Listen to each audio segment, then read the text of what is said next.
Dude, I mean, 4 years in, I mean, you don't need my validation, but like to have two companies like that of pretty decent size, leadership teams running them, I know that you work very hard as well. Like that is something that even like owners who have been in the game for 20 years they're not there. So how has that, we would need a whole series to like kind of get into like how that's happened, but like, was that intentional the way that you built these from day one, or are you following like a structure, or like where did you learn to do all this? It's a broad question. That's a broad question. Yeah, there's a lot there. We work with many roofing contracting companies, and we help with them with their marketing, but like there's also so many other things in the business, and it's just such a common thing where the owner just gets, you build a business that ends up running you don't run it. 95% of owners can't break out of that, and you already have, it seems like. So how does that happen?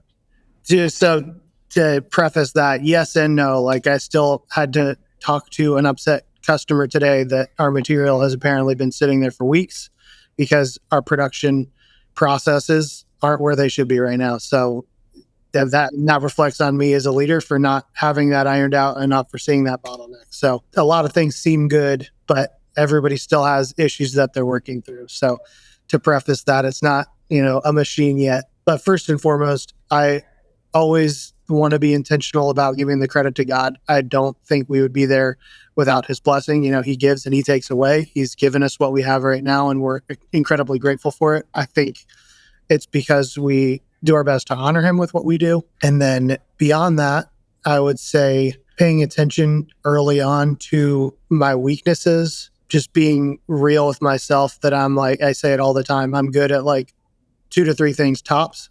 And I want to be able to do those things, and I shouldn't be doing most of the other stuff. So early on, my brother-in-law came in as the CFO. Tim, he has helped a ton with all the processes, and we joke about it all the time. I'm like, everything's gray area, and he's like, everything's black and white. So, and my wife's very similar, Amanda. She does the operation stuff too. She's very black and white. So that's a good balance. When I like, all the subjectivity, they're like, no, here's what we said. Here's the rules that we made. Here's the systems. This is how we have to do it. So that's been a really good balance. And then I think we'll probably dive into more as far as like building the teams, but having a vision for the company and being clear about that vision and the values that are kind of like aligned with it are going to attract people who want to fit in that vision and who want or who have those same values, who align with that trajectory. And as long as you're being genuine about it, then they're going to, continue to align and want to grow with the company and want to, bring in more people just like it.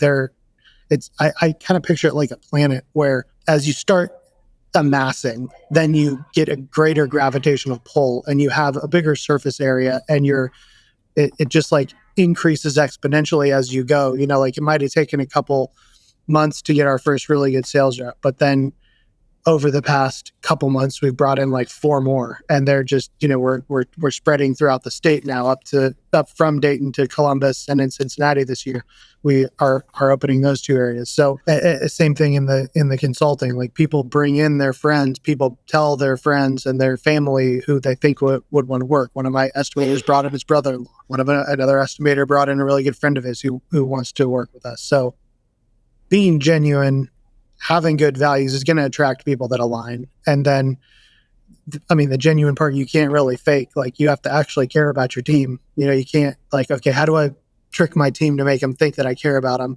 You might have to systematize it if you aren't good at outwardly sharing your care. Like, okay, send a text this morning that's encouraging. I wouldn't normally think about that, but I just got a reminder. So, you can create systems if it's not your, inborn way to communicate, but genuinely caring is something you can't really fake. And I think that's something God gave me, is I deeply care about the people on our team, and will put what they need a lot of times above what I need, and sometimes even above like the company, like where I'll pay someone and the company loses money if that's what it takes to feel like I did the right thing.